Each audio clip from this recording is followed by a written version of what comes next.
Okay, so today we're diving into something kind of different, right? Oh, yeah. It's like a treasure hunt, but not for gold or anything like that. We're talking spiritual riches, divine inheritance, all that good stuff. Okay. Our source is really digging deep into this idea of the riches of God's glory. Like, that phrase is everywhere. And honestly, it really got me thinking, what does that even look like in our everyday lives? Like, what kind of wealth are we talking about here? Yeah, it's a good question.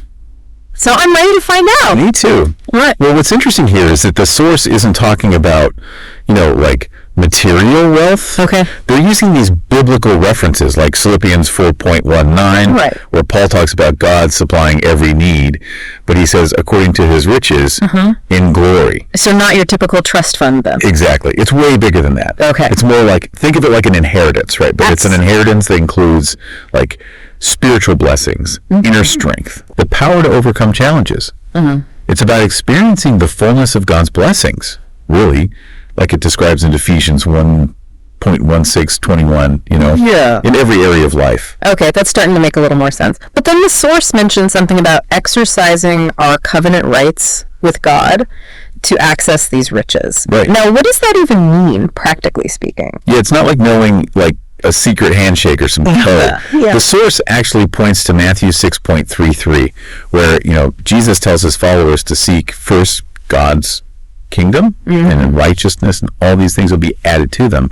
So it's like aligning our priorities, right? Yeah. Our actions with God's will and trusting he'll provide. So it's about living in a way that reflects that trust, that belief Yeah, absolutely. in his goodness. Exactly.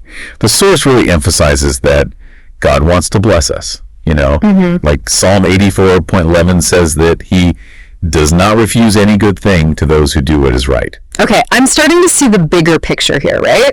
We're talking about aligning ourselves Yes. with God's will, Trusting him. trusting in his goodness. Yes. Okay, but then they throw in this curveball. Okay. They link divine mystery with the wealth of God's glory.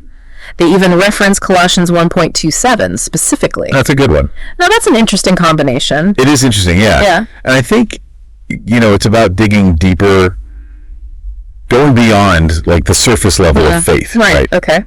So the source seems to be saying that when we actively explore the mysteries of faith, Yeah, seek a deeper understanding of God, right. a closer relationship with him, that's when we begin to unlock the boundless riches Yeah, yeah. of his glory. It's a journey, a continuous spiritual growth. It's less about checking boxes and more about cultivating a deeper connection. Yes. Like any good relationship, really. I think that's a great way to put it. Yeah. Yeah. And the source also talks about finding strength and renewal through these divine riches, right? Particularly when we're feeling depleted, which, let's be real, is probably most of the time these days. Oh, for sure. Right. Yeah. The world is a lot. Yeah, definitely. And they specifically highlight Ephesians 3.16, Yeah, okay. where Paul talks about being strengthened with power through his Spirit. And they connect that to the idea of, waiting on the Lord, from Isaiah 40.31, finding that renewal Yeah. in our connection.